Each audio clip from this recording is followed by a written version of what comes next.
We are ready to rumble. You ready? I'm ready.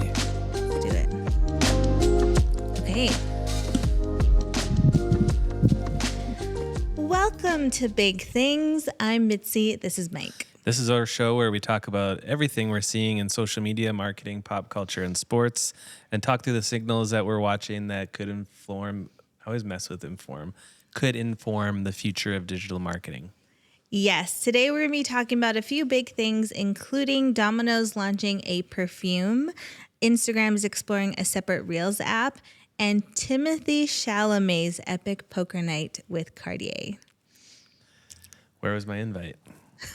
Sometimes I mess up Timothée Chalamet's name. I have to really focus to say it properly. But he's been having such a good year. He was nominated for an Academy Award, obviously. He unfortunately lost, which I have no opinion about because I didn't watch either movie. But I actually loved seeing him at all the award shows and seeing him with Kylie Jenner at all the award shows. They just looked like such a cute couple. Yeah, at first I felt pretty skeptical about their relationship. It just seemed like a PR thing, but I feel like the more you see them out and about, the more it seems like they actually like each other. Yeah, they're in love. They've been together for a while, and they're handsy. You can tell there's a connection there. I'm happy for them. Connection. Travis Kelce, Taylor Swift level connection. I mean, they seem like star-crossed lovers. Amazing. Also, happy for them. Did you see Timothée Chalamet's awards speech at the SAG Awards, not the Academy Awards? When he said he's working to be one of the greats. Yeah, it's pretty divisive. A lot of people are coming for him. They don't like his speech. They think it's too cocky. And then it seems generational. It seems like the older people don't like it. And then younger people, millennials and Gen Z, love it because he's saying the thing out loud. No one wants to admit that they actually want the awards. They want to be great. They want to be celebrated, and so the fact that he's saying it, people love it. Yeah, I've been seeing that too. It seems like it's industry people that didn't like it, and then everyone else loved it. Really? That's what it seems like. It's people. My perception is that the people in Hollywood, they have really tried to perpetuate this effortless look while achieving great accolades. And it also seems like many things that there's a bit of an insider group that kind of influences each other's ability to get those awards as well. So the idea, I think maybe partly why it caused a stir was that this idea that someone might be able to just work their ass off. Someone who's humble and kind and thoughtful and creative could work their ass off and become one of the greats without pandering to this insider group. Right. Was a little off-putting to them. But I think in any other industry, you think about sports, for example, everyone is working there as hard as they can to become the best that they can be in what they're doing. And there's a mutual respect for that. And it is more strange if you're not. Yeah. And if you're not talking about it and manifesting it or however you want to describe that. So, yeah, I thought it was silly that some people reacted the way they did. And I thought it was pretty cool. I loved it. Why not put it out there? I loved his speech. I thought it was a really good balance of, acknowledging the hard work that he put into it, acknowledging where he wants to go. And he named the greats, including Viola Davis. It's so he also honored the cast and crew, which you got to do. The cast and crew is an important piece of, making actors look good.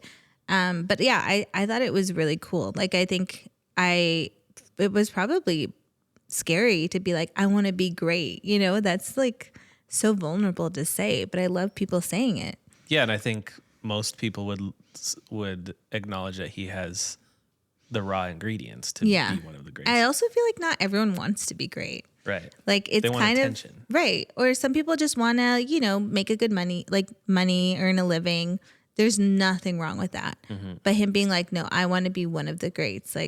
Go off. Yeah, it says it's about the art for him. Totally. And I think what made it also pretty authentic was that he named some people that he views as great. Mm-hmm. There could be this ambiguous definition of greatness that is more attached to just certain types of success, like making a lot of money, for example, or winning a lot of awards. But the fact that he visualizes certain people that have gone before him as like the dot on the horizon that he's working towards makes it feel all the more genuine. Yeah, for sure. Like you need Michael Jordan, Viola Davis.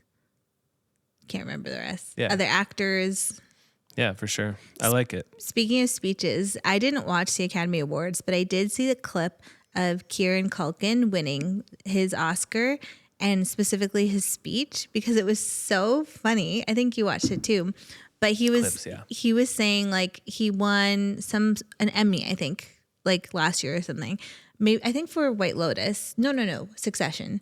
But in his speech he said like he was acknowledging his wife and like thanking his wife and then saying like, you know, you told me if I won an Emmy we could have another kid. So here we go. Like, let's work on those kids. And then when he won the Academy Award, he said, you know, after I won my Emmy, we were joking in the parking lot that like I wanted another kid and I actually want 4. And you said, you know, maybe if you win an Academy Award, I'll give you 4 kids. And he's explaining the story to the crowd and the screen and like TV.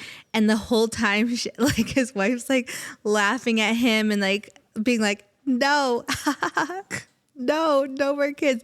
And I just thought it was so funny and relatable because like he wants more kids. And relatable?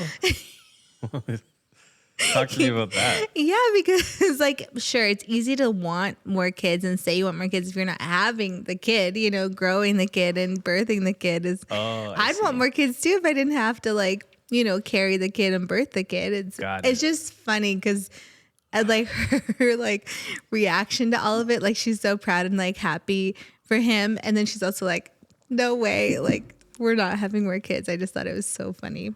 Yeah, I thought it was funny too, but part of it also felt kind of cringe, to be honest. Really? But I'm curious what you would think, like as a mother, like, or just as a woman, like, is that awkward to do that from stage? Yeah, he even said like, oh, so many people have been giving you a hard time. You totally like have been like he said I didn't mean to like put you in this weird position, but hey, but now I'm doing it again. I gotta take my chance. He said it's like his favorite thing in the world is to be a dad, and it's his favorite people are his kids. So he just wants more. Cool. I think it's kind of like heartwarming, especially because like I don't know, you don't see lots of people doing that, like being like, give me more kids, I want more kids. There's just like so much talk about like kids are so expensive and like how can you raise more kids. I actually saw I shared this with you. I saw like a meme of someone being like, you know, when you see people have 3 kids, like a lot of people are like, wow, like that's a lot of work, but most people now are like, wow, that's a lot of money. Like you're rich if you have 3 kids, because it's like it's so expensive. So anyways, I thought it was like funny and light and silly. Yeah. I think it's like a refreshing disruption from professional awards where it's all about your career. Like we were just talking about Timothée Chalamet saying he wants to become one of the greats, you know, and then you got Kieran Culkin saying he just wants to be a dad. Yeah. While accepting like one of the pinnacle awards totally. for his craft, you know. Yeah. So that's cool. I think like twice is enough though. Like next time he wins an award, he can probably talk about something else. Yeah, I think he's probably like exhausted that. The other thing that was funny, I didn't see this like as a clip on social, but Adrian Brody won like Best Actor like Academy Award, and he was not expecting it, and they like called his name, and he's like hugging people and kissing his wife, and then he's like starting to go up the stairs, and he realizes he has like gum in his mouth. And then he like turns around and is looking for his wife to give her the gum. And she's like standing up to try to get it. And he throws it at her. I saw that. I'm pretty sure it was a Zin. I don't think it was gum. It was a what? A Zin, one of those like little pouches you put in your lip. Oh, really? I don't know. It was probably gum. What do you think? It was probably Zin. Yeah. Really? It was probably gum because if it was Zin, he would have just left it in. There you go. That should be the slogan. If it it's a was Zin, you Zin? leave it in. I know. Where's Zin, the company? Get a Zin, you can leave it in. Right. I thought it was so funny. Like, so like, like such a classic wife and husband moment. Yeah, like, and just kind of like you're stuck in this like moment and you're frazzled and you don't really think through what you're doing on camera, just tossing a piece of chewed gum at your wife in a gown. So like if that were you, like, yeah, I'd be running to catch that piece of just gum swallow too. that thing real quick. Yeah, like I could never swallow gum just in a casual setting, let alone. You barely can swallow water. You take the tiniest sips. No, but I just thought that was so like real. Like, so, I don't know. I would be chasing you behind you trying to catch your gum, and I'd also be the one throwing it at you if I'm like about You'd to be the accept one it. throwing it at me. For sure. Mhm. I saw people, I didn't see his speech, but it seemed like people thought it was pretty cringe. I didn't see his speech either, so can't We don't have to get into speak it to then. it. But yeah, award season is behind us. How do we Yeah. feel? I mean, it's never really that big of a moment for me, and most of them we can't watch anyway because So we true. don't have cable. Yeah. But I mean, if they start to do more of them on like Netflix as live streams or things like that, then we'll probably watch more of them.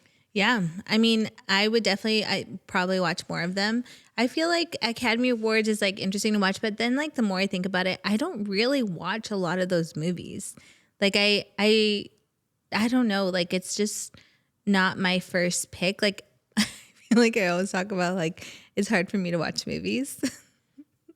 So we don't have to belabor that. But I do like the Golden Globes and Grammys has been fun to see, like all the performances and stuff. Yeah.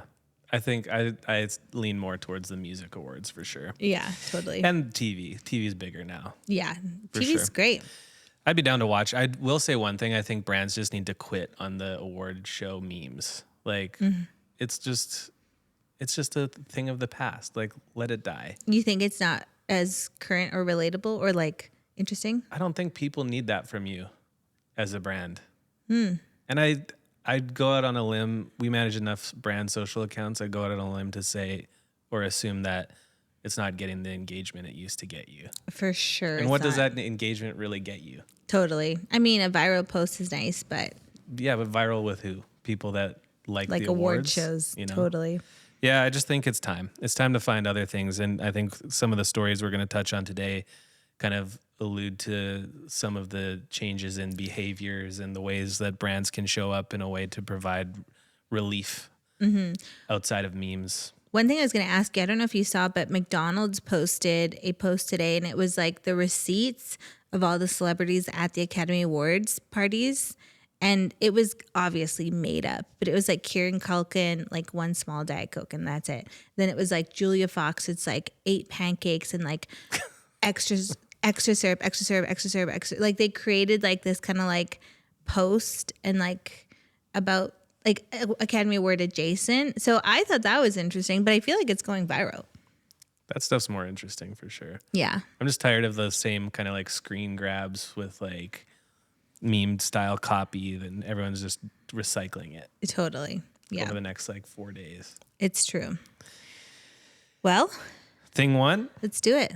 if you've dreamed of smelling like pizza, now is your time. For Valentine's Day this year, Domino's released Eau de Passion, a perfume inspired by the alluring and irresistible scent of a Domino's pepperoni passion pizza with Yeah. notes of spice. You have to like read it like eau de passion. Eau de Passion. Yeah. Give some oomph to it. With notes of spice, pepper, and a woody, warm, comforting base. Papa John's has also gotten in on the craze, creating a limited edition bath bomb inspired by its garlic dipping sauce for fans who want to bathe in the signature scent. Gross. So Papa John's apparently sent the bath bomb to random fans who had posted about loving the brand on social media, which who posts about loving Papa John's on social media? Lots of people. You must really love that pizza if you're posting about it on your social. Yeah, I could see like Papa's John's is not for me, but I could see a whole market for Taco Bell. Like they should do a little scented situation Yeah, for Taco Bell is way more goated than Papa John's. Or For am I just sure. missing out on like a side of like a special subculture? There's something for everyone. I can True. see this happening.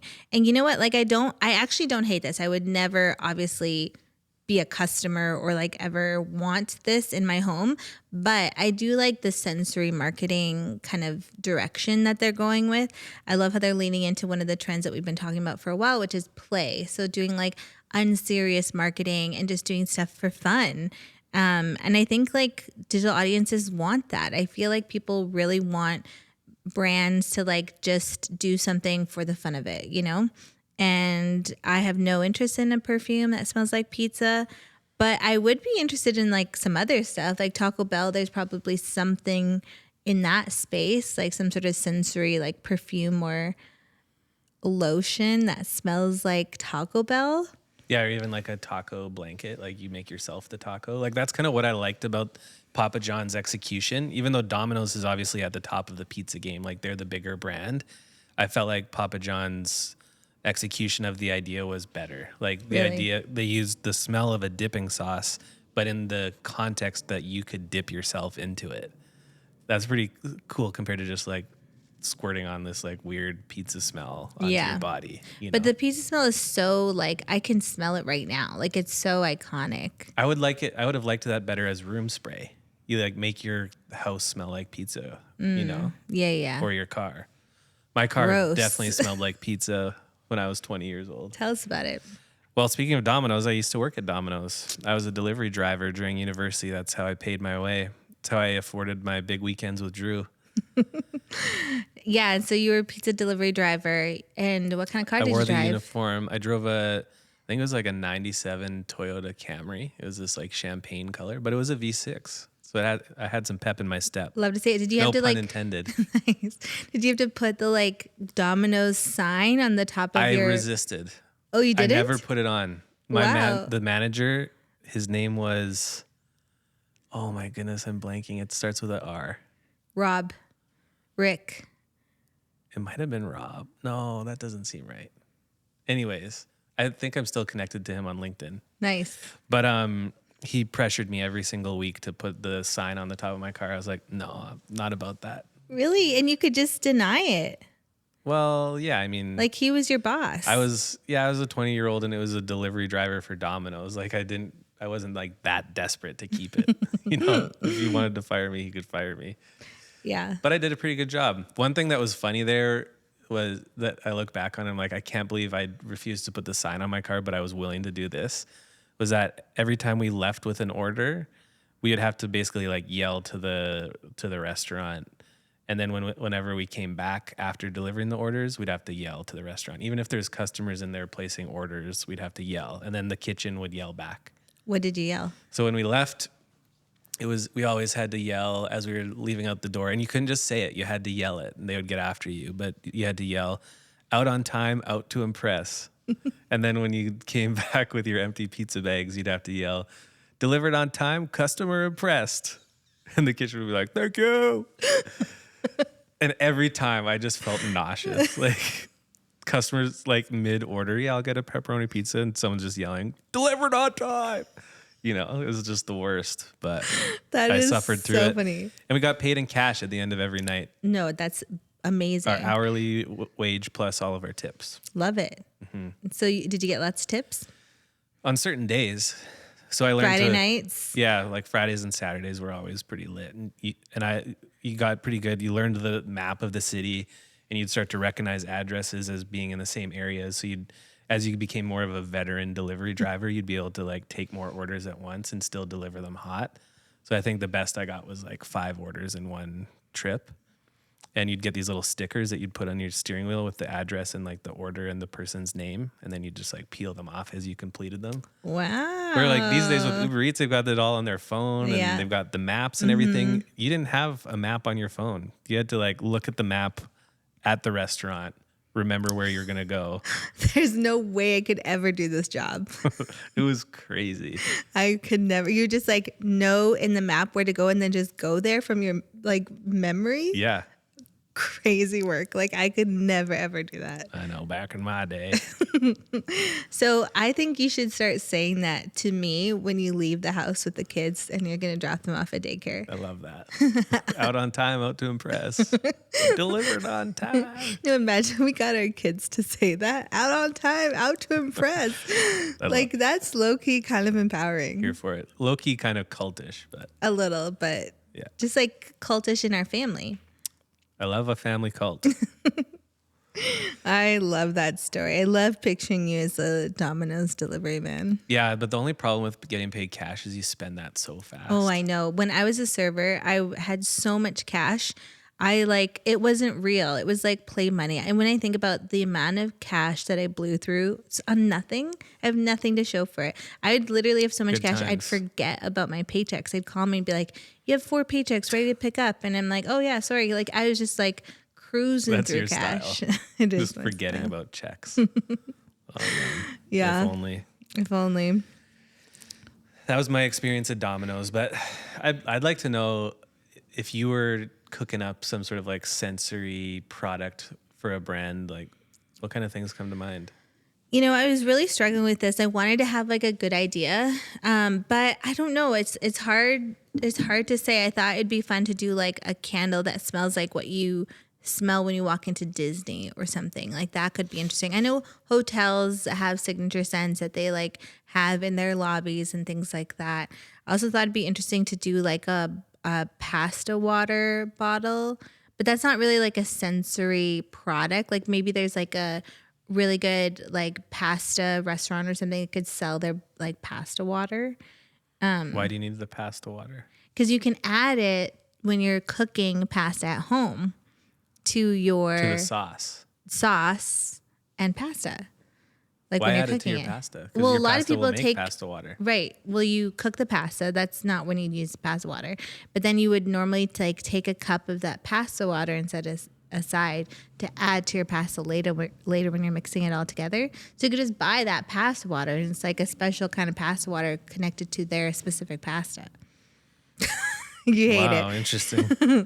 It's all good. But In my that head- wasn't scratching the itch. That's not like a sensory product. I wonder what Italians would say about doing that. Like, I feel like cooking is so religious to them, especially pasta. Like, I feel like you got to use the pasta water from that batch of pasta. Right. They would probably hate it. But then it also reminded me of like, that is such a scam. Cause like you go to Erewhon and they'll have like, they'll have like a orange packaged without the peel. And like, you can pay like $5 for this. I Like, saw that. yeah, unpeeled orange. Or a So that's strawberry, a single strawberry. totally, it's giving that. Like, I don't want to like, that's not what we're trying to achieve with the sensory marketing thing. Right. So I don't really know. I'm kind of stuck on it.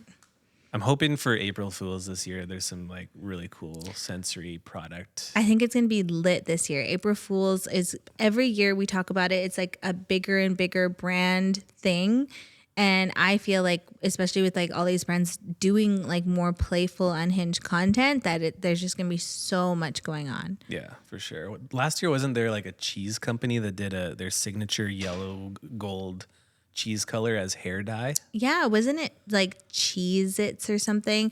But they I thought worked it was with an actual cheese brand, not like a Velveeta. cracker. Yes. Yeah, Velveeta worked with Julia Fox to launch it. And then they Yes. had her hair dyed in that color. And then she had like all those paparazzi videos and photos Yes, of her. that I want to see more of that kind of thing. Get Yeah. rid of the award show memes and do more of that kind of stuff. I know, but it's like, it's hard to come up with something good. Yeah, Because it's all I think kind the of be idea cheesy. needs to naturally like present itself to you. I think it also needs to connect to a niche market. Like it's not for everyone. There's going to be lots of people who hate it in the comments, but that's not what it's about. You know, for a good April Fool's I don't know stunt, how many people would hate it. Well, some people are gonna. It has to feel a little divisive. You know, like some people, lots of people It has hated to the create a Velveeta discourse thing. in the Yeah, comment exactly. section. And it needs to be something that people want to send to their friends and argue about it in the chat. Yeah. Yeah. Or I would hate this. No, I would love this. Like I don't even know what's an example. Yeah. Pickled Oreos or something, Whoa. or pickled flavor Oreos. When I think about April Fools, I just think about Oreo. Do you? Why? I don't know. Like, have they done a lot of April Fool's stunts? I don't think so. Maybe not. Well, we'll see. I think the like parody and humor is what brands need to lean into more. Mm-hmm. I think for a long time we saw the whole like unhinged brand be what people loved, but now that also feels kind of overdone. So I feel like unhinged is just being replaced by like lighthearted, It's unserious. unserious fun without being kind of like crazy and chaotic. Yeah. So Exactly. I'm here for it. The world's serious right now. We need a little bit of levity. We need a little bit of 100%. relief, and that's the way that brands can serve it. Yeah, make me laugh. Come on. Give me some cheese colored hair or garlic flavored bath. Bath bombs? Yeah, let's go. I can never see you take a bath, let alone use a bath bomb. You haven't seen me with a garlic bath bomb. Dip me in like a breadstick. Oh man, you got to shout them out on social. See what comes in your mailbox. That's true. Papa John's is the best. Okay, let's move on to thing 2. Instagram may be exploring a separate Reels app. A standalone Reels app would be a more direct replica of TikTok, opening to a full screen scrolling display of short form videos. And with Reels recently being extended to 3 minutes, there could be a variety of content enough to potentially justify a separate Reels app. And those longer Reels are a key consideration to this new approach. So there's been a leak at Meta saying that they're talking about doing a separate Reels app, which I think is really interesting because we know that like TikTok has been maybe getting banned for a long time. There's been lots of talks, and I'm seeing Zuck getting pretty cozy to the new president in Washington. So I just wonder if like he's lobbying for that to actually happen. And it's been always like the war of the short form media. It's like Instagram versus TikTok. So if this actually ends up being true, they move Reels into its own separate app, I feel like it's better suited to compete with TikTok as a standalone app. And then if, TikTok ends up getting banned through lobbying or through whatever reasons, maybe it's national security, that would be the final nail in the coffin to actually like remove TikTok from the like social landscape and like funnel it to Meta. So why do you think that? Why do you think that it better positions it to compete with TikTok? Don't you think they're already like pretty head to head and like share a lot of similar features? Totally. But like a lot of people who are going to TikTok, they're just there for the video content. Like I know they have a But they're separate also not Reels, just getting video content. Like there's carousels sure. and stuff on there too. for sure. But I feel like it still feels like when you're going into Instagram, it still feels like you're going to Instagram for a grid or a feed or whatever. And this is just a little different. It's like a full screen video. It's like a full screen experience. I do think those like little tweaks are going to make a difference. Yeah, I don't know. I guess my initial reaction was that I hate this. I hate the Really? idea of a separate app. I think it's so dumb. I remember IGTV Oh, yeah. and how that just kind of fizzled and did nothing and no one really cared, Yeah. It fell flat. And I know that was like it was a separate app from launch, and it was a new product. Like Instagram hadn't really done video before, so it's different in that sense. I also understand Threads being its own app because it's a completely different medium. It's text. It's meant to compete directly with Twitter and Blue Sky. And it's a different type of user, right? Like Yeah. someone who's posting a lot of copy as opposed to visual creative. But even that's starting to embrace some of the visual elements of Instagram, like video and photo anyway. So it just feels like another app for the sake of having another app. I feel like they could easily just make some small tweaks to the in-app experience on Instagram. Like for example, just have it so that when you open Instagram, it just goes immediately to the Reels view instead of the feed view. And then give people the option to just toggle back to the feed view if they want. Like it could be one of the buttons at the bottom rather than having to have its own complete infrastructure and UX. That's my reaction. Yeah. I don't know if I love or hate it. I do feel like it's interesting. I feel like it's competitive, I feel like they're making moves to really like do a final kick. And it's who knows if it'll be successful. Like you said, IGTV Yeah. was a separate app. It didn't do well and they eventually shut it down. So I don't know. And I guess my big question too is like, okay, if Reels goes into a separate app, how do Reels even still exist in the normal Instagram app? Because if so, then it's completely redundant. But if not, then that would be a completely different experience, which I would download and watch Reels on a separate app. Threads shows up when you're scrolling in Instagram, but then it takes you, if you tap it, it takes you out of Instagram into Threads, which is annoying. It is annoying. Like, why can't I just have a Threads tab? Why can't I just keep having a Reels tab and just keep me in the app until I click an external link, to go into the... I do feel like it is strategic, but I don't think it's strategic with the user in mind. I think it's strategic with the government in mind. For sure. Give the president a reason to ban TikTok and know that people have another option, even if it's not the right option or the best option. Right. It could even be just like a temporary means to an end. Yeah. I think you mentioned this, but it could just be like they're literally just doing it as another nail in the coffin of TikTok in the US. Yeah. Not for people that actually care about Instagram or use it on the regular. Yeah, and they are also working. They've like talked about their edits app, which is like a competitor to CapCut. Yeah. So I wonder if like it'll roll out a similar time, or maybe there'll be like the Reels tab in the Edits tab, you know, or in the Edits app. Maybe they'll like incentivize people using that app in order to like I would love to see. Okay, say you see a reel you love, you want to kind of create a similar version, create an instant template out of that like inspiration video right in the app and then edit it right there. Like that could be interesting. So maybe that's a way to like incentivize people and creators especially, which is like who they're always after. It's always like Instagram is all about creators. So like the creators go there, learn how to make the apps and the videos that they like to watch, and then also have like a for you version in that app to get more inspo to draw from in order to create more content, you know? Yeah, that makes sense. I was thinking because in the article there's a quote that said people are sharing to feeds less, but to stories more, and in messages even more still. And I was thinking more about that because we've talked a lot about how all the action is in the chat. You know, like people are sending stuff to each other rather than commenting in the comments section. And I think there's got to be ways that could be tapped into even more. So this is just a random idea I had like 5 minutes before the episode, but what would you think if you could actually have like different algorithms that you pick from? So maybe like right now our algorithm is based on our own preferences or viewing behaviors. I know right now on Meta specifically, it's very AI driven compared to before it being more about accounts that you intentionally engage with. So you still have that one where it's based on your own individual browsing or like scrolling behavior. Okay. But what if you could opt to have like a crowdsourced algorithm with your friends? So it's like it's you and two of your best friends. Now you have your best friends algorithm where it's like it's a combination of your viewing preferences, but also the type of content that you send to each other in the chat.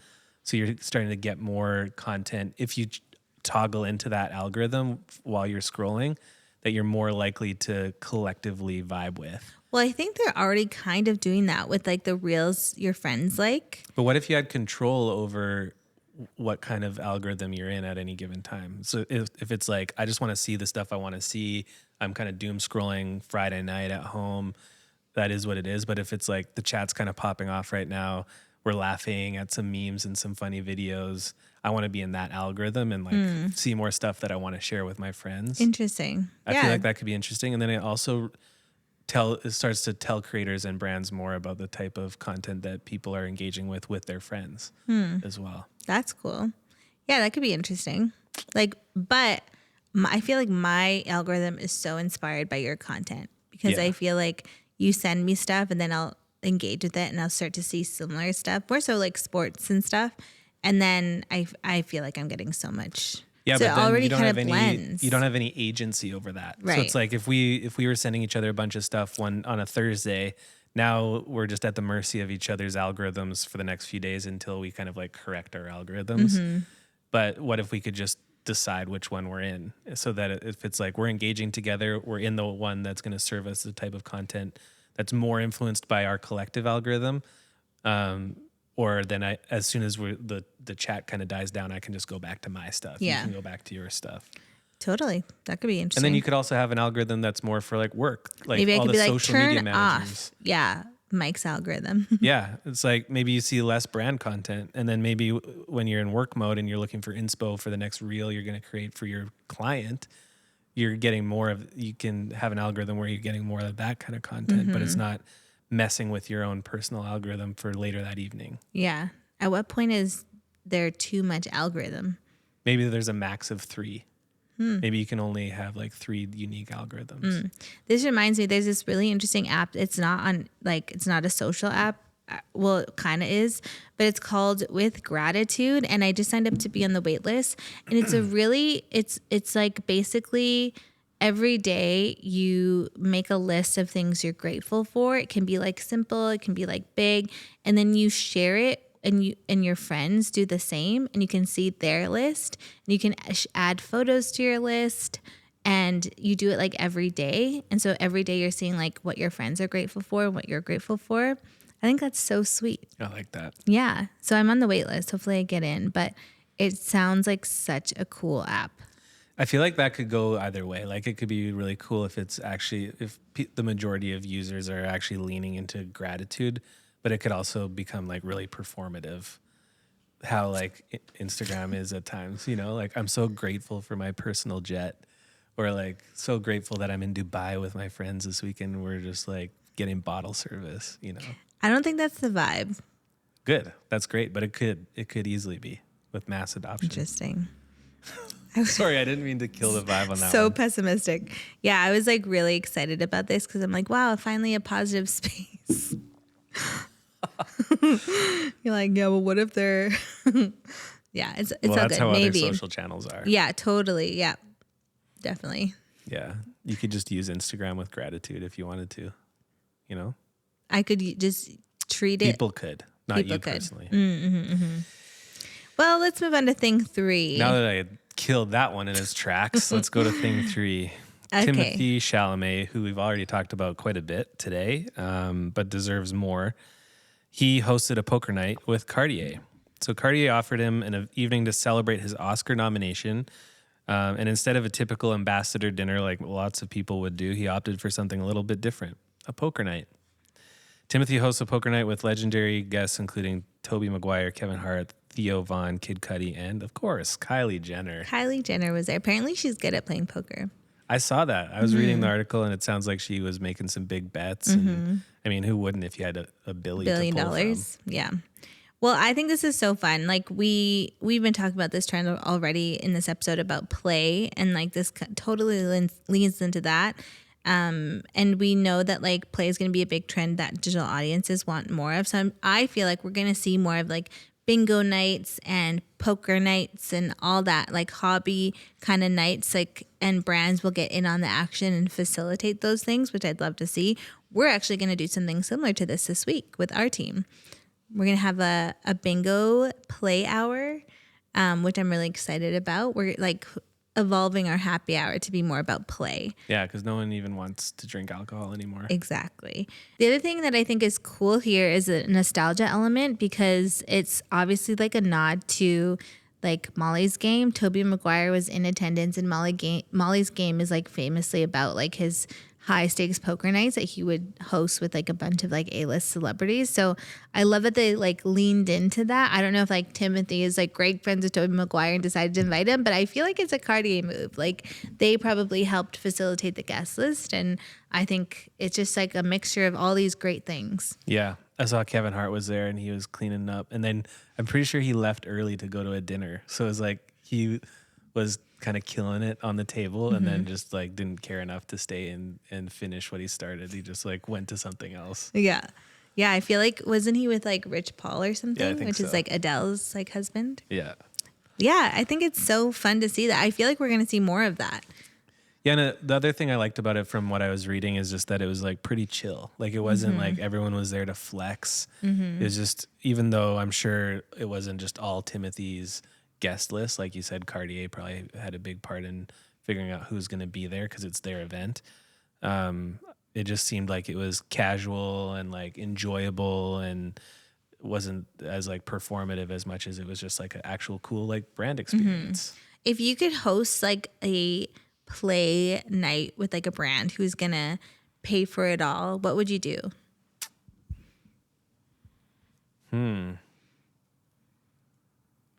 Like you could, I have an idea for you. Tell me.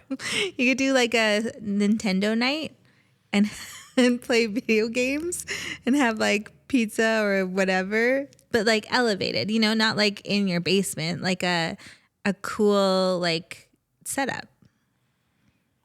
Yeah, the only thing I don't like about that, although it's fun, is just that everyone's like staring at the screens the whole time. The nice thing about poker is you're around a table and like engaging with Right. each other. So I don't know if I would opt for poker, but I think I would try to figure out something where you're kind of like directly engaging with each other. Monopoly. I did think of that. We played Monopoly this weekend and you were so savage, even with our 6-year-old daughter. Well, I'm trying to teach her to play to win. I know, but it was like, I know it was killing you because me and her, like we saw, you did a savage move. You had the option to either add a property to the section or take a property. And you took a property because you're here to win. And it was a really good learning lesson for our daughter because I'd be like, this is the way your father plays this game. Just make a note of that. And then her and I became like besties and like trying to like beat you. See, It's we're going to have cute. to work this out because I don't think we should be projecting a move in a game as savage. Like it's a competition. Like you're trying to But make it's moves also that's going to position you for fun. the win. You're Yeah, you also can there have it's winning is fun. You can have fun. But then it's only making- fun for one person. No, because then later in the game you got me back. I know, but it's only fun for the winner if you're always like, this is fun if you win, you know?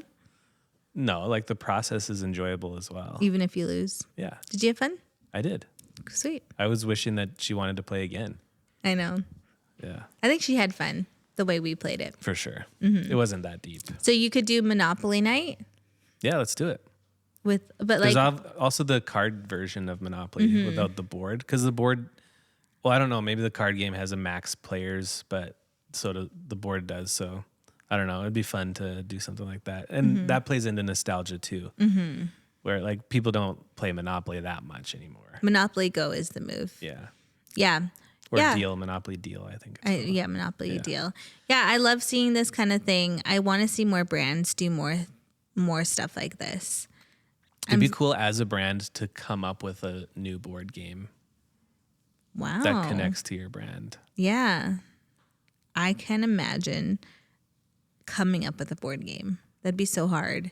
I think maybe the first step would be to do a collab with a board game. Like growing up, we had Monopoly, but it was like the Indy 500 edition. Right. So instead of it being like a random like collection of like destinations and amusements on the board, it was like Indianapolis specific places, and it had a certain theme. So you could always like start with something like that where you do a collab with a game and you have like brand themes in it. Right. And then if that vibes with your audience, then you can actually look at like producing your own game. Right. Yeah. I saw that Monopoly has a version of that with like Bluey. Yeah. I And saw then Lego's just coming out with Bluey Lego now too. cute. Bluey's making moves. Oh yeah, I know. Bluey. I feel like they're like, is- we don't want to make any more episodes, so we're just going to do brand deals now. It makes sense. I read an in-depth article with the creator of Bluey and like his tension of like doing more Bluey episodes because it's getting so popular, but also like protecting Bluey. I just thought it was so sweet. Like he's such an artist. Yeah. Which it's always hard for an artist to be successful. And his kids are older now, right? Because he had always kind of made the episodes around actual like experiences he had with his kids. Yeah. Yeah. And he never wants to replace the voices of the characters. Aw, that's So nice. sweet. I know. There's nothing weirder than like watching a show that you like know intimately and then the voices are different. Totally. But most shows like don't grow up, like the character, especially animated shows. Like Elmo's been 3 years old for like 50 years. Yeah, but there's remakes of a lot of popular things like Lion King or like Right. stuff like that. Harry Potter, they're doing a new TV series. About Harry Potter. We Completely still have to new watch cast. second Harry Potter movie Yeah. one day. Yeah. Have you read it? I did. I read the second book. Perfect. I think I need a break from like my headier books that I've been reading, so I might read the third one pretty soon. Sweet. Well, Anything else about Timothée Chalamet before we go? love to see him win, want to see him be great, and wishing him and Kylie all the best. Wishing them all the best. That's all I got to say about them. Okay, well, thanks for watching. Subscribe on YouTube. Check us out on Instagram and TikTok. And if you're still listening on Apple or Spotify, thank you for riding with us on audio. But we want to hear from you. So jump on social, send us a DM, drop us a comment, let us know what you're thinking, what you're liking, what you don't like. And other than that, we'll see you next week. See you next week. Bye. Sound the alarm. Love it. It's crazy that gong is such a big part of the show. I know, it It was just like a random idea. a moment of inspiration. Yeah. Well, I'm going to go dip myself in garlic. Love that. See you later.